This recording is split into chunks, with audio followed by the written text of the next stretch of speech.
Todos, começando mais uma abertura de mercado, estou aqui correndo para ver a data, né? 29 de setembro de 2015, está quase acabando o mês de setembro, um mês de bastante volatilidade no mercado, não só de ações, como também no mercado com dólar, no mercado de juros futuros, e muita volatilidade não só aqui no Brasil, mas no mundo inteiro, né? A gente teve aí o mês de setembro com o índice Dow Jones e índice S&P 500 caindo muito forte, índices também na Europa com queda forte, e chegando no final do mês aí, ontem, com mais um dia de perda no mercado, tanto na Ásia, quanto na Europa, quanto nos Estados Unidos. Hoje é um dia que parte dos mercados, né, precificam o que aconteceu ontem na Europa e nos Estados Unidos, ou seja, a Ásia ainda caiu, inclusive o Japão caiu quase 4%, que inclusive é capa aqui da Infomoney hoje pela manhã, mas na Europa o mercado já está positivo e também nos juros futuros americanos, aliás o índice futuro americano aponta para uma abertura positiva, né? É um dia que, pelo menos nesse primeiro momento, mostra um pouco de recuperação, inclusive das mineradoras que ontem caíram com muita força. Só para todo mundo ter uma ideia, Vale 5 ontem caiu 8% aqui no Brasil. Hoje as mineradoras no mundo inteiro sobem por volta aí de 4%. Então, se nada mudar até as 10, é muito provável aí que não só Vale quanto o nosso mercado abre aí com uma possibilidade de recuperação. Voltando aqui para o nosso cenário interno, a gente tem aí continua, né, infelizmente e provavelmente vai demorar para ter fim, esse imbróglio político e econômico. Então, essa semana já tem muita discussão em relação aos vetos primeiro, né, ainda não foram votados todos, e ainda a criação ou não desse novo imposto, novo velho imposto, né, que é a CPMF. Ontem o presidente da Câmara dos Deputados falando que muito dificilmente isso será aprovado na Câmara, enfim. E se isso não aconteceu, o governo precisa ter outra alternativa para aumentar a sua receita para o ano que vem, né? Então tudo isso acaba abalando um pouco mais aí essa já conturbada política / economia brasileira. E até por conta muito do cenário externo, mas também por conta desse cenário interno nebuloso, o nosso Ibovespa está lá beirando aqueles rompimentos importantes de fundo que a gente já comentou com vocês aqui várias vezes. Eu gostaria de mostrar novamente, né? Então, a gente mostrando no gráfico, né, a gente tem um canal de baixa no gráfico mensal, né? Então, esse canal aqui em vermelho. Então, você tem aí os topos de 2010, de 2012, de 2014, de 2015. Todos eles bateram nessa região, né?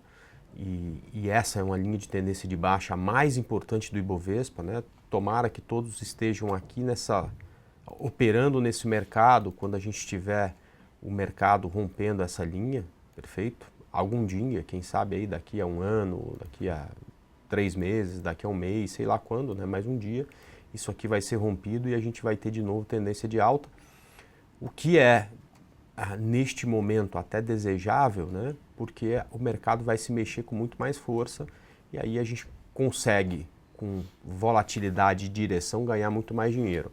Mas enquanto isso não acontece, a gente tem que ir se virando com o que o mercado dá, né? E o mercado está dando para a gente tendência de baixa, o mercado está dando para a gente a ideia de que se esse ponto for rompido, deixa eu trazer para um gráfico mais perto, para um gráfico semanal aqui, se esse ponto aqui for rompido, que está aqui por volta aí de 42.500 pontos, a gente tem aí pode ter uma queda um pouco mais forte de mercado até os 39 mil pontos, que é exatamente aqui essa linha vermelha,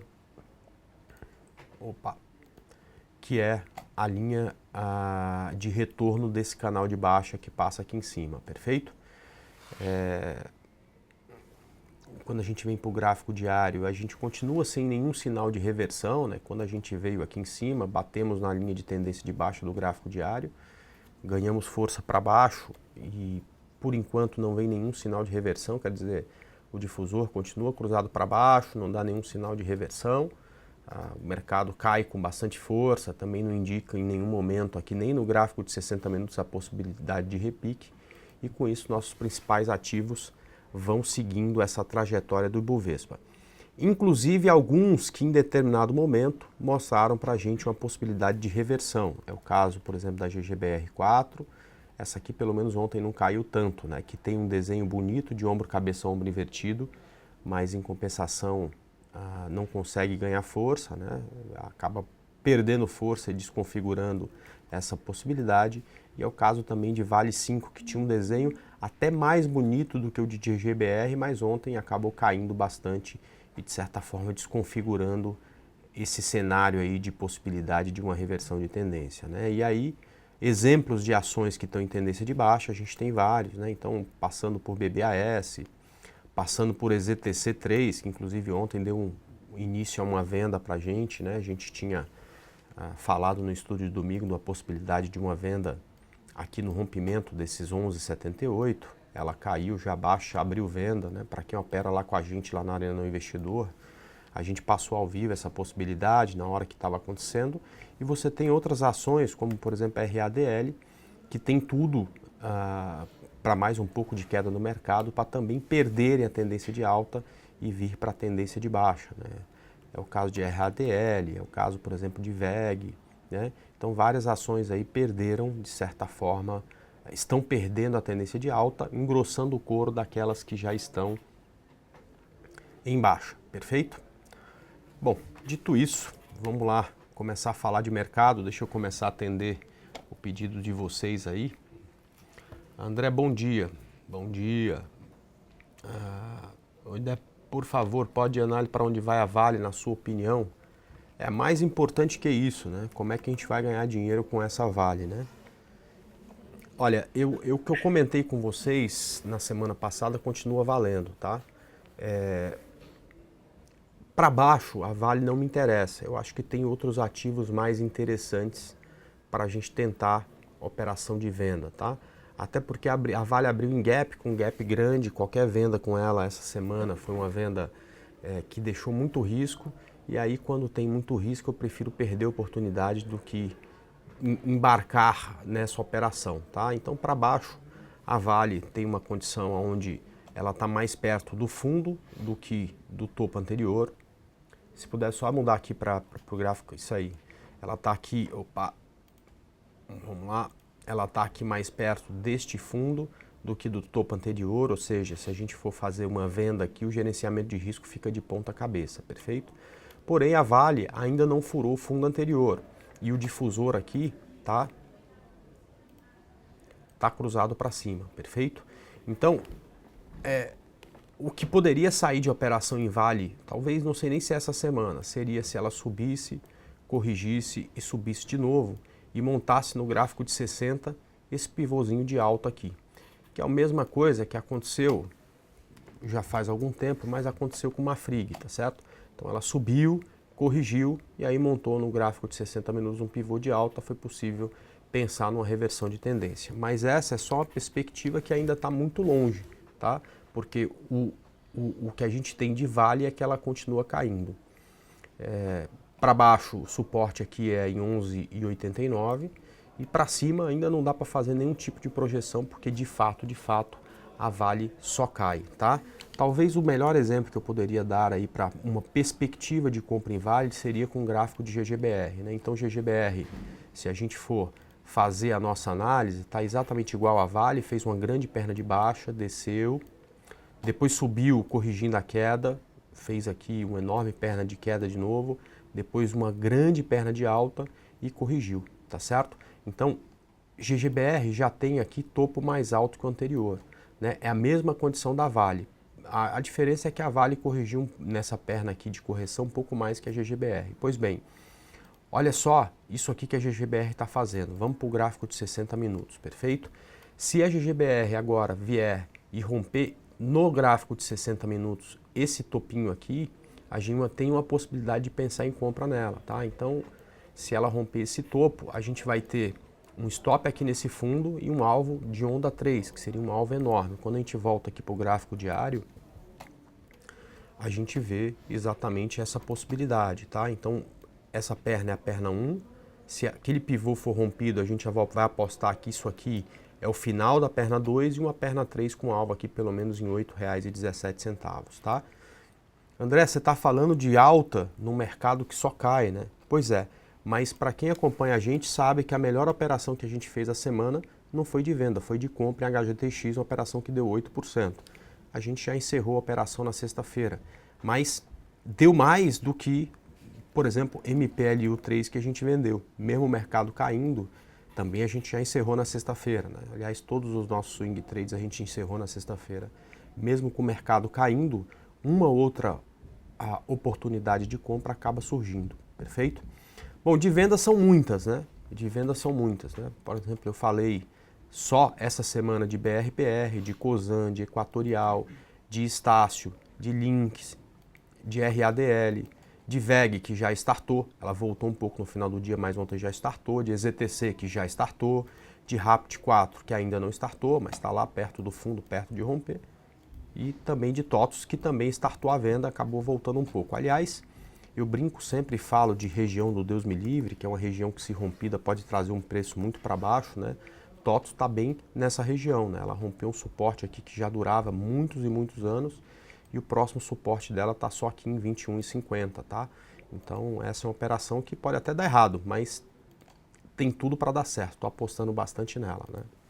Então, no caso de GGBR e de Vale, né, eu acho que vale muito mais a pena torcer para isso subir do que para cair, porque para cair eu não vejo operação com elas nesse momento. Diferente da alta, né? Se vier uma alta, tem uma boa possibilidade, tá? Maria pedindo ITSA3. ITSA3, Maria, não tem liquidez quase nenhuma, né? Eu recomendo fortemente, se você estiver pensando numa operação nesse ativo, mudar para ITSA4, que aí sim tem uma excelente liquidez, né? Fácil de entrar e sair na operação. O gráfico é muito parecido, né? Mas você operar algo que não tem liquidez é sempre um desafio muito grande, talvez até muito maior do que saber ou do que arriscar em compra ou em venda do papel, tá? A gente comentou sobre TSA, ela está bem numa linha de tendência de baixa já faz bastante tempo, está segurando acima por enquanto dessa linha. Então, se a gente observar bem, né, o rompimento dessa linha também é aquela região que a gente chama de região do Deus me livre para ITSA, tá? Então não pode perder de jeito nenhum. Ela, por enquanto, está se segurando aqui acima, é um ponto de suporte. Eu não acho graça nenhuma em comprar quando o preço está caindo, porque chegou perto em ponto de suporte. Mas para quem gosta, pega o rompimento da máxima de ontem, 708, entra na operação com stop aqui abaixo de 6,75, por exemplo, que é exatamente aonde está essa linha de tendência aqui de TSA. Perfeito? Aliás, é o mesmo, antes que o pessoal pergunte, né, é o mesmo gráfico de YouTube, não muda nada, é a mesma situação, diferente de BBDC4, porque BBDC4 fez um novo fundo, ou seja, prossegue na tendência de baixa, isso aí já é para quem está vendido, mesma coisa de BBAS, que prossegue na tendência de baixa, ou seja, essas duas últimas, BBDC e BBAS, dos bancos são os mais fracos. Na verdade, quando a gente fala em banco, né, na composição do Ibovespa, são os três os grandes participantes aí do Ibovespa, né? Então, BBDC e BBAS já ratificaram a tendência de baixa, BBAS porque é do setor financeiro que sofre bastante no eventual perda de grau de investimento e também é uma empresa estatal que também sofre bastante quando determinado país ou a economia perde o grau de investimento. A BBAS eu acho que, a BBDC, o Bradesco, eu acho que sofre um pouco pela compra que fez do HSBC, pagou bastante, pagou em dólar, tem muita dúvida se o banco fez algum hedge quando da compra, porque com essa alta do dólar acaba que se não fez esse hedge, ficou muito mais caro, né? Enfim, Itaú sofrendo também, assim como todas as ações do setor, mas sofrendo um pouco menos do que essas outras duas, perfeito? Vamos lá. Deixa eu ver aqui se tem mais alguma pergunta. André, poderia falar sobre as imobiliárias? Márcio, vamos falar sobre real estate, né? Um setor que continua sofrendo bastante, é um setor que continua com muita dificuldade. A gente vê ações do setor que praticamente quebraram, né? Estão valendo aí, perderam 96, 97, 98% de valor, que é o caso de Rossi, de PDG. Mas tem A gente abriu venda na Exetec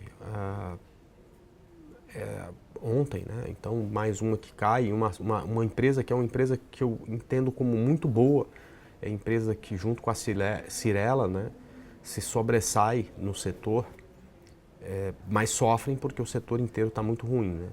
Mas tem duas ações, aliás, 3 ações que me chamam a atenção no setor e que podem passar por um processo de reversão. Como essas outras que eu comentei estão muito esticadas, né, não tem operação de venda para esses ativos.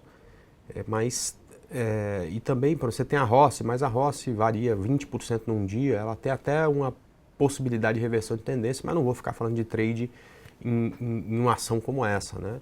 Quando a gente vai tradear, a gente se preocupa principalmente em não perder o capital. E não é possível se preocupar isso, você ter essa preocupação operando o Rossi, porque uma ação que se mexe 20%, 30% no dia, abre com gap, começa a negociar, entra em leilão, aí abre 3% abaixo ou 3% acima, você não tem como gerenciar risco numa operação com essa, né? Então, esquecendo dessas ações aí que só dá dinheiro para quem não opera, né, e fica escrevendo nos fóruns que comprou a tal preço, vendeu a tal outro preço, e ficando focado nessas ações que têm um movimento muito mais coeso e muito mais fácil de se entender com análise técnica, eu tenho 3 ações do setor que eu estou dando bastante atenção, deixa eu começar a falar delas, né?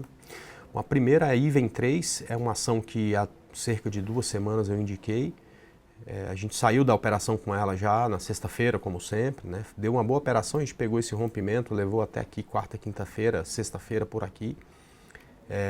Ela corrigiu um pouco mais, porém o difusor está cruzado para cima, se romper 3,45 dá para pensar de novo em compra, com stop aqui abaixo dos 3,19, tá? Aí seria pensando numa possibilidade de onda 3 para cima, né? Segundo ativo, esse eu indiquei para a semana, né? TCSA3, um ativo que também está com o difusor cruzando para cima, né? Então a linha laranja está cruzando a linha preta, a linha vermelha já está acima das outras duas. Ela rompeu uma linha de tendência e rompendo aqui a região de 3,11, eu acredito que tem uma boa compra no papel, com stop aí abaixo de 2,88, por exemplo. Então é um papel que eu gosto e essa semana certeza que vou comprar se ele romper esse topo. E o próximo ativo que eu também acho muito interessante é DIR3. Deixa eu mudar aqui de tela, porque eu não me lembro que preço que eu sugeri compra lá no estudo de domingo da DIR direcional. Mas eu já vejo aqui para vocês, tá?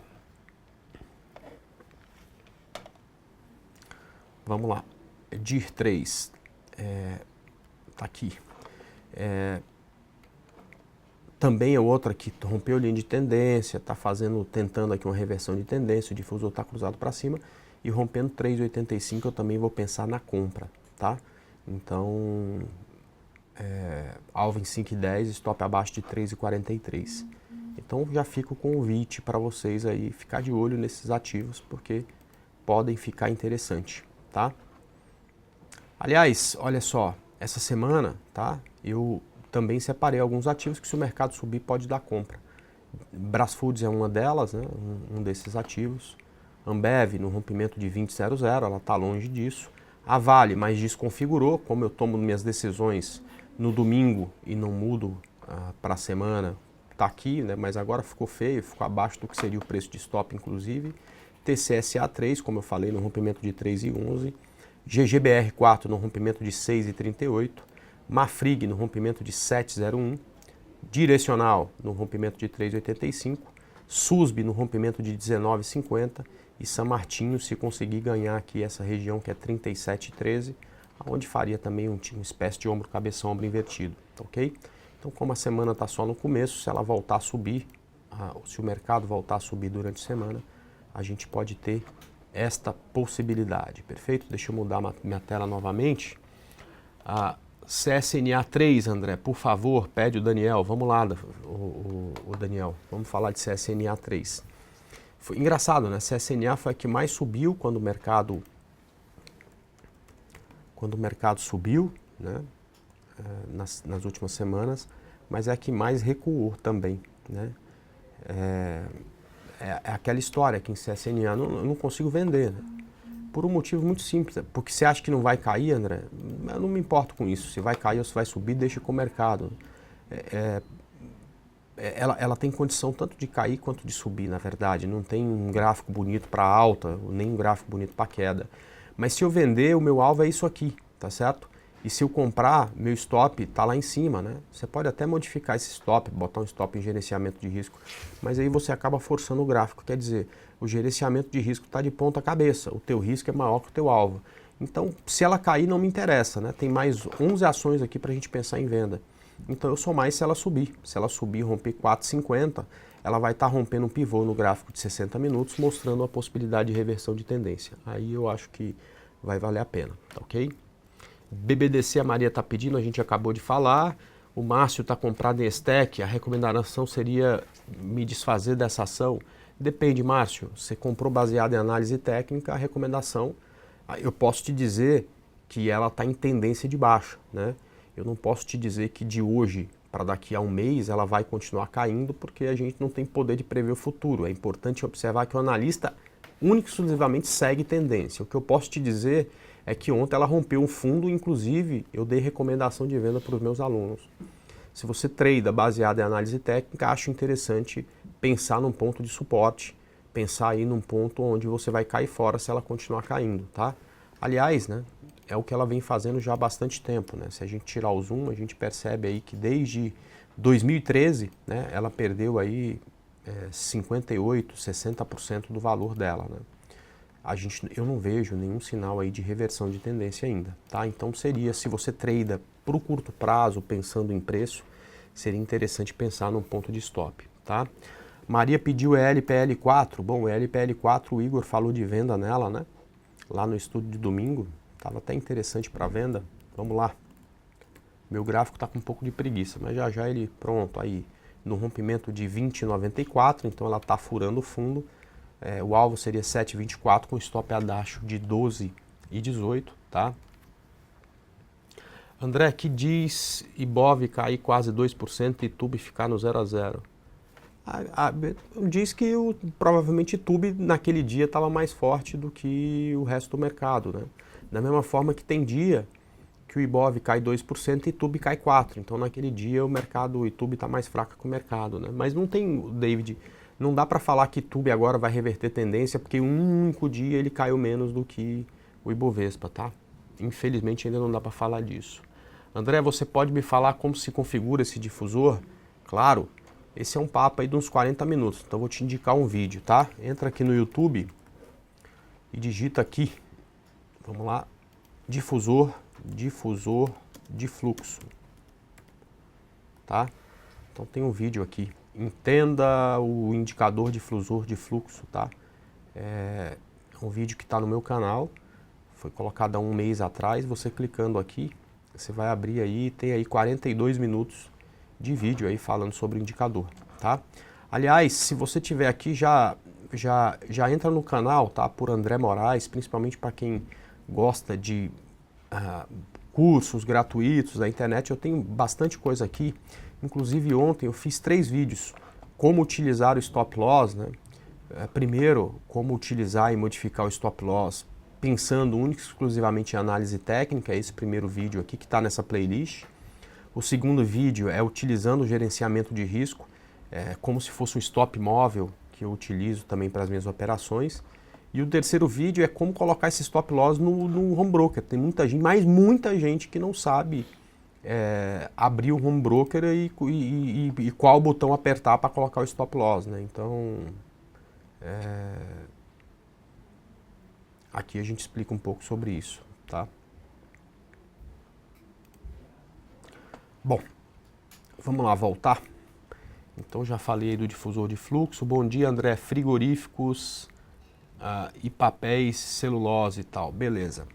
Bom, frigorífico que eu mais gosto é Marfrig, né? Inclusive tem uma recomendação minha de compra para a semana no rompimento de 7,01, tá?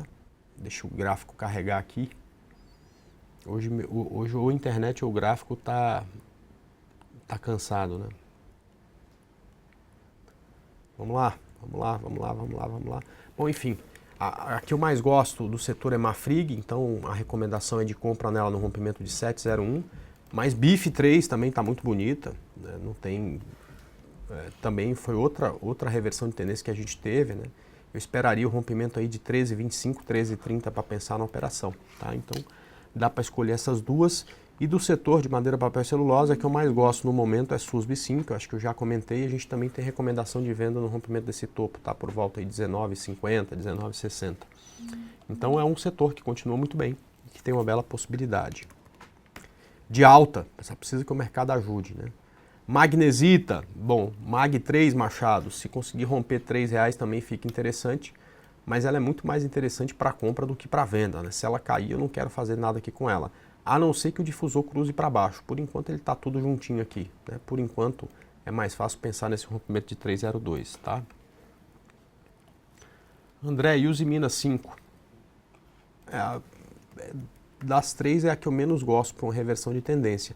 Mas como nenhuma das três rompeu esse fundo aqui do gráfico de 60, se complementar esse pivô acima de 3,78, dá para pensar numa compra também, tá?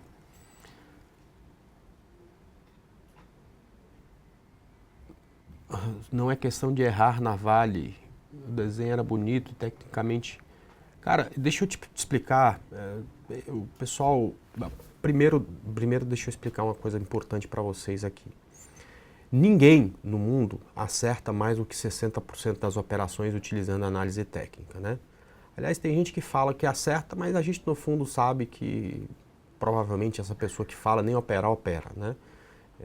Enfim, mas ninguém acerta mais do que 60% do tempo. Então, acertar ou errar não tem a ver com se você fez stop gain ou stop loss na operação, tá? Porque essas duas coisas vão acontecer naturalmente, né?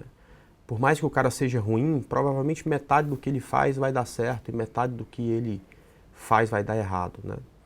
O que no fundo importa, como todo mundo vai errar, todo mundo, não tem um que não erre, né? E vai errar quase metade do que faz, o que importa no fundo é saber quanto você ganha quando dá certo e quanto você perde quando dá errado, tá certo? Se você se preocupa com qualquer coisa que não é isso, o seu foco está errado. Então, a gente vai falar um monte de coisa aqui e vai errar uma porção delas, né? E aí é importante saber quanto se perdeu nessas que a gente errou e quanto se ganhou nas que a gente acertou. É isso que faz um bom investidor. Agora, essa história de o cara errou uma indicação, cara, esquece disso, pessoal, porque ninguém vai acertar mais do que 60% do tempo. Ninguém, tá? E isso não tem importância nenhuma, né? Eu conheço gente que acerta 6 em 10 e mesmo assim perde, porque quando perde, erra. Aí é que vem o erro, né? Quando que você está errado no mercado? É quando você não usa gerenciamento de risco. Então, se alguém chegar para vocês e falar assim, ó, compra os Minas e nem precisa colocar stop, independente se a Uzi Minas vai para cima ou para baixo, tanto faz, esse cara está errado. Agora, se esse cara falar, olha, eu acho que a Uzi Minas vai subir e o stop está em tal lugar, mesmo que vá no stop, ele está certo. Daqui a pouco ele vai falar de novo de outra ação e vai subir. O que você precisa fazer para vencer no mercado não é acertar 10 em 10, porque isso não existe. Nem 9 em 10, nem 8 em 10. Né? Isso só existe, enfim, nas redes sociais, nos fóruns e tal. Né? Na vida real isso não existe. O que faz o cara vencer, o que faz o cara perder é o uso ou não de gerenciamento de risco. Quando vocês estiverem vendo alguém falando, tá? Aqui na Infomoney, em qualquer outro lugar, nem fique tão atento para a direção que o cara deu para a operação. Fique atento com a forma que ele trabalha com gerenciamento de risco. Porque o que vai fazer esse cara perder ou vencer é isso, tá? Muita atenção, tá?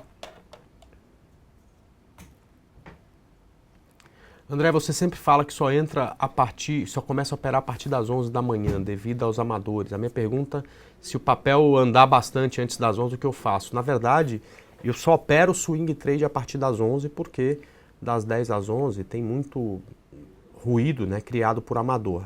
Amador é o cara que não tem experiência, não é o cara que não tem dinheiro. Muita gente fala, não, o amador não tem dinheiro. Cara, o amador às vezes tem muito dinheiro, né?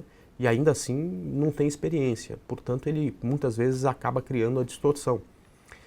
E em papéis que a gente chama de blue chip, né? Por exemplo, com 300 mil na abertura de Ambev, você consegue fazer ela se mexer 2, 3%. Né? porque ela tem pouca liquidez na abertura do pregão. Mesma coisa acontece com o BBAS e com várias outras ações de empresas grandes, né? Então eu prefiro esperar às 11 horas da manhã. Agora, se eu marquei de comprar às 10 e às 11 ela estiver às 10h30, deixa que ela vá, né? Perde essa oportunidade, eu não arrisco demais, né? Perder a oportunidade não tem problema, que daqui a meia hora aparece outra, né? Então o spread que eu dou sempre é de 0,5%. Então se minha compra era às 10 e na hora que R$10 e na hora que dá 11 horas da manhã tá 10h20, eu coloco minha ordem a 10,05 e se a ação quiser voltar e pegar, ótimo. Se não, vai embora sem mim, tá?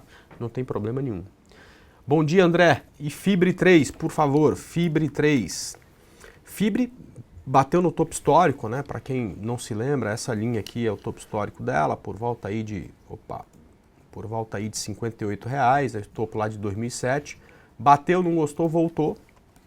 Então, eu não vejo operação nesse momento. Talvez se ela corrigisse até essa região, a gente conseguisse até uma boa entrada, tá? Mas aqui está muito próximo desse topo, então é mais fácil esperar romper para pensar numa próxima operação, Luciano. Hipermarcas, vamos lá. Hipermarcas. Bom, em tendência de baixa já há bastante tempo, rompeu linhas de tendência, né? Então a região do Deus me livre, que a gente fala, rompeu aqui, caiu bastante, rompeu aqui, caiu um pouco mais. E agora está lá consolidando no fundo, né? A consolidação é difícil dizer para onde vai, mas se eu precisasse apostar, eu apostaria no rompimento de 14,08, porque consolidação no fundo tem uma chance maior de romper para baixo, tá ok? André, esse dólar nas alturas não impacta positivamente a Vale? Geloso? Impacta sim, né? Talvez Vale tivesse uma situação muito pior se o dólar tivesse mantido no mesmo lugar. Porém, não adianta nada o dólar subir e o preço do minério de ferro cair. Não adianta nada o preço do dólar subir e a China desacelerar, porque ela só vende, quer dizer, mais do que 50% do que ela vende para a China, né? Então, uma coisa, na balança acaba pesando mais a desaceleração na China e a queda do preço de minério de ferro do que a venda que a Vale faz em dólar, tá ok? André, pode olhar CSMG? Posso sim, né? Olha só, CSMG na semana passada eu queria vender, tá vendo? E só que ela não perdeu fundo, né? Ela precisava cair abaixo de 10,19, pelo contrário, ela está ganhando e subindo, tá? Então, para quem acertou a operação, entrou aqui no rompimento dessa média laranja, média de 72, até mesmo no rompimento da máxima da sexta, parabéns pela operação. Stop aí abaixo de 10,60 e deixa que vá. Primeiro alvo aqui é 14,84, que é o topo anterior do gráfico diário, tá? André, muito legal os vídeos sobre stop, aprendi bastante. Na verdade, Daniel, olha só que interessante. Esses vídeos, às vezes eu chego em casa e tenho vontade de fazer alguma coisa, mas falta ideia, né? Então ontem o pessoal que me acompanha lá na Arena do Investidor que pediu para fazer esses vídeos, né? Aliás, deixa eu falar um pouco aqui sobre a Arena, que é onde a gente passa, onde eu passo e mais analistas da XP Investimentos fica durante o pregão. Eu fico aqui até 9h45, saio e vou lá para essa sala virtual, onde todo mundo pode participar. Aliás, a sala mais assistida no Brasil. Todos os dias lá passam mais de 2.000 pessoas assistindo a gente e a sala, em determinados momentos, fica com mais de 1.000 pessoas online. Dá mais gente que no estudo de domingo, né? Lá a gente tem várias salas, eu fico numa sala onde a gente fala de swing trade, né? Então todas as operações que eu separo para a semana inteira, todos os pontos eu fico mostrando ali. E também falo de uma ou outra operação day trade e respondo perguntas sobre qualquer tipo de investimento, mesmo que seja de renda fixa, né? Para você acessar essas salas, tá? Você entra aqui no site da XP, que é xpi.com.br. Depois você vem aqui na aba Educação Arena do Investidor. Você vai entrar aqui e clicar Acesse a sala dos analistas e professores. Coloca seu nome, né? Então vem aqui, coloca o nome, clica em Login e aí vai abrir uma plataforma que é o Blackboard, que é a plataforma EAD mais utilizada no mundo, tá ok? Você entra numa sala principal e você pode escolher em que sala você vai ficar. Eu fico nessa aqui, Formação de Investidores. Mudei já para a sala, inclusive, só que não está rolando nada porque eu estou aqui, né? Mas se você vier para a sala Pregão ao vivo, provavelmente já vai estar lá online o Danilo Zanini, que é o professor dessa sala, que provavelmente está falando aqui alguma coisa sobre o dólar, né? Mostrando alguma possibilidade de operação no dólar. Nessa sala fala bastante de day trade, principalmente com dólar, índice e as principais ações do mercado. A gente também tem a sala 3 e a sala 4, que são salas de tape reading, uma com foco em operações com dólar, só fala de dólar, e a outra com foco em operação de índice, só fala de índice. Nessa sala aqui, que é a sala do dólar, está lá o professor Alisson Correia. Fora isso, essa sala 6 aqui está o meu controle de operações. Então, todas as operações que eu tenho engatilhadas no estudo de domingo, que são aquelas possibilidades com ponto de compra, stop loss, stop gain, fica online durante todo o dia aqui nessa sala 3, 6 e aqui na sala 5 as operações do Danilo Zanini, tá ok? Mais interessante ainda, a sala é gratuita, inclusive para não clientes da XP, tá? Então, se por acaso você está aí de bobeira hoje, não tem o que fazer, já sabe o que fazer, né? Entra lá e assiste o pregão com a gente, tá? Agora, se além disso você quiser investir com a gente, não pode deixar nessa página aqui mesmo. Aqui mesmo na página da Infomoney, você pode começar seu processo de cadastro. Se você vier aqui em preenche os dados abaixo em vista conosco, colocar nome, e-mail, CPF e telefone, envia e a gente entra em contato para te explicar como funciona os investimentos aqui pela XP, perfeito?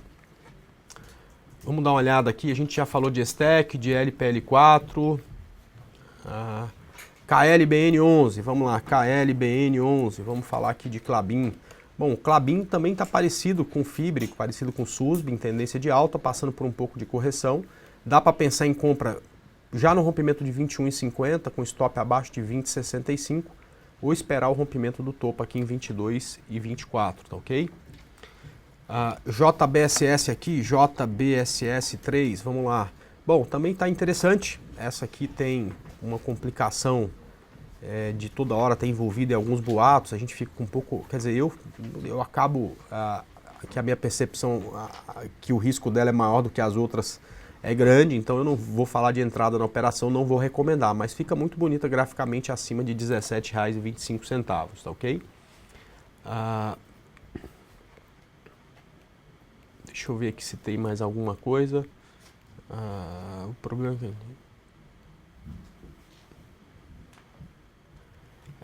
o Costinha falando de Cielo 3, que ele falou de Cielo. Então, Cielo a gente deu venda nela na semana passada. Infelizmente, essa semana eu não falei de venda nela.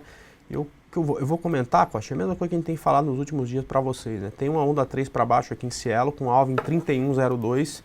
Além disso, rompeu a região do Deus me livre. Né? Então vamos colocar aqui, ó, região do Deus me livre, que é exatamente essa linha de tendência. Provavelmente tem um pouco mais de queda para fazer, até realmente essa região aqui próxima aos R$ 31,00. Bom, deixa eu dar um bom dia aqui pro Celson, dia, que André, está de volta de férias. Tudo bem, Celson? Hoje as coisas estão mais calmas, Celso, tanto lá fora quanto aqui dentro? Ela é um pouco mais calma, mas as bolsas na Ásia fecharam em forte queda também, mas diria que está um pouco mais calma aí, Banco Central tentando intervir, mas em comparação também essa semana ela tem o Eduardo Cunha aqui, podendo solicitar o impeachment aí, o pedido de impeachment da presidente Dilma. Então está mais ou menos calmo, né? Está mais calmo um pouquinho do que ontem, mas ainda aí preocupante, é o cenário totalmente desafiador aqui para o mercado doméstico, mas um pouquinho melhor para a bolsa, para dólar também, a gente talvez veja um pouco mais calmo e juros também. Beleza, bom, eu vou ficando por aqui, tô lá na Arena do Investidor, às 4 da tarde a gente volta para fazer o fechamento de mercado, desculpa, às 4h30, e amanhã de volta aqui às 9 horas. Celso e Gustavo, bom programa aí para vocês, até amanhã.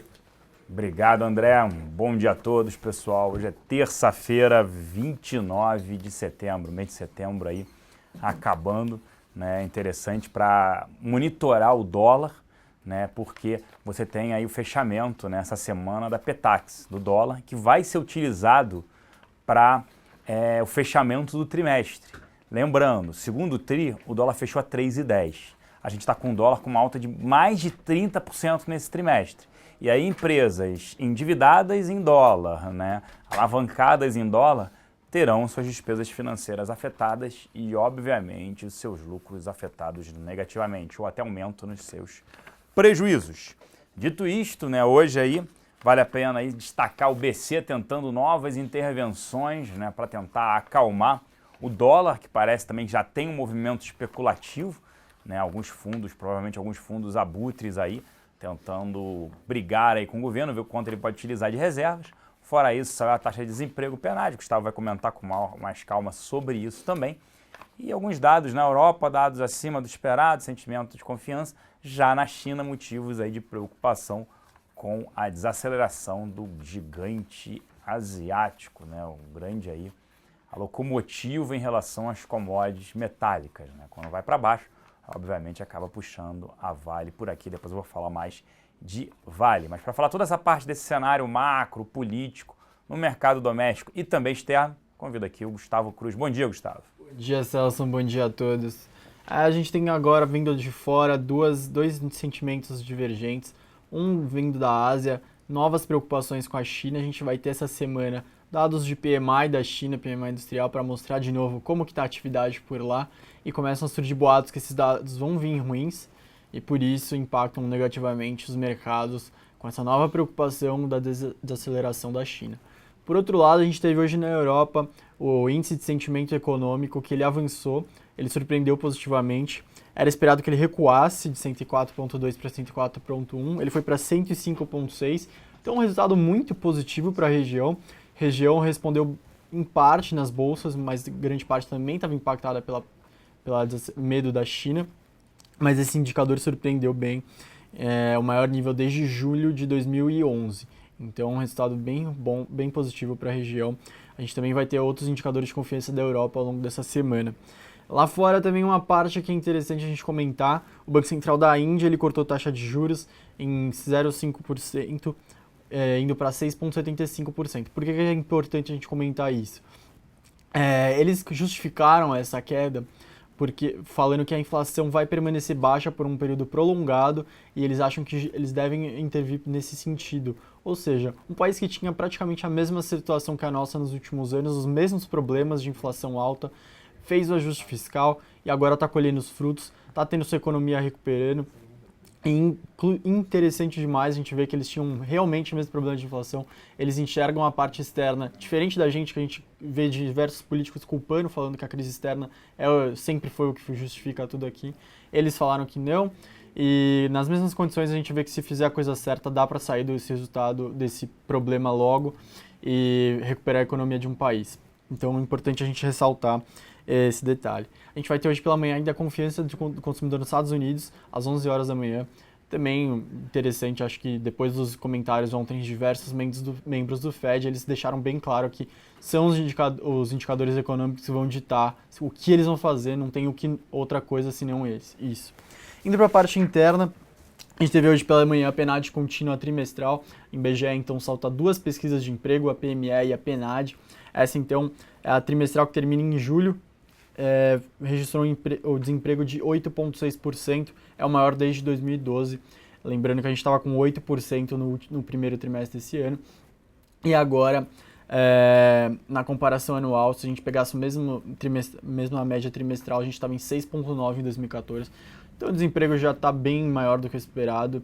Acho que o governo já está colocando em suas projeções que vai alcançar os dois dígitos, então a população sofrendo cada vez mais com esse desemprego em ascensão. Como o Celso comentou, a gente tem o BC intervindo algo bem fora do seu padrão, não costuma fazer intervenções quando está no final de mês, justamente para não afetar a PTAX, mas decidiu fazer novos leilões de linha e fazer novas vendas de swap. Então, o Banco Central intervindo mais forte ainda no mercado de câmbio, tentando segurar esse mercado. Hoje, à tarde, a gente ainda vai ter o resultado do governo central. É esperado que seja apresentado um número com um déficit um pouco maior do que o anterior. Isso seria bem ruim, porque depois das declarações de diversos agentes de agências de rating, poderia reforçar o call daqueles que acham que a gente perderá o grau de investimento em breve. Eu vou devolver agora para o Celso, espero que todos tenham um bom dia e a gente se vê amanhã novamente. Com você, Celso. Obrigado, Gustavo. Seguindo aqui, os locais terminaram o dia ontem net vendedores em 63 milhões de reais. Destaques na compra, Itaú, né, que acabou apresentando um desempenho bem superior ao índice Bovespa ontem. Destaque também na compra, Itaúsa, Loja Renner, Fibra e CCR. Destaques na venda, Vale 5, Bradesco, Petro 4 e 3. E nas duas pontas, Cielo, Suzano, Klabin 11, Ultrapar e Sula 11. Os estrangeiros terminaram o dia net comprados em 22 milhões de reais. Destaques na compra para Ambev, Vale 5, Embraer e Hipermarcas. Destaques na venda para Sabesp e Vivo, nas duas pontas, Itaú, Bradesco e Cielo. Destaque hoje aí Vale, né, anunciando a diretoria solicitando a redução na segunda parcela dos dividendos da companhia, de $1 bilhão para $500 milhões. Isso, por um lado, mostra, né, o cenário altamente desafiador, mas também mostra que a empresa tem uma gestão ativa, que com o cenário de desaceleração na China, que 51% do minério da Vale vai para lá, é vendido para a China, ela demonstra preocupação, ela não vai se alavancar para pagar dividendos. Isso, por um lado, é positivo, mas, por outro, demonstra que a desaceleração na China pode ser maior do que se esperava. E está sendo, né? Então, a gente segue com Vale Short na nossa carteira semanal Short. Gol, rebaixamento da perspectiva pela Moody's e também dados operacionais fracos. As ações da Gol já apresentam queda de mais de 75% no ano, num cenário altamente desafiador, com queda na demanda, mesmo assim queda na oferta. Os voos internacionais já vêm caindo a sua demanda, ela vem encerrando, cancelando algumas rotas, mas mesmo assim o cenário segue desafiador e as ações devem permanecer em tendência aí de queda. CSN, aumento de preços e também concessão do TCAR. A empresa ontem, durante o mercado, apresentava queda das ações e aí saiu um burburinho, né, um rumor sobre um repasse de preços, né, aos seus clientes, aos distribuidores de aço, entre 8% a 10%. A gente acha totalmente, né, extremamente complicado um reajuste de preços no cenário atual, com queda na demanda. Né? Seus principais clientes, quem são? Os principais clientes de chapa no Brasil? São a indústria automobilística, juntamente com a indústria da linha branca e linha marrom, geladeira, fogão, máquina de lavar.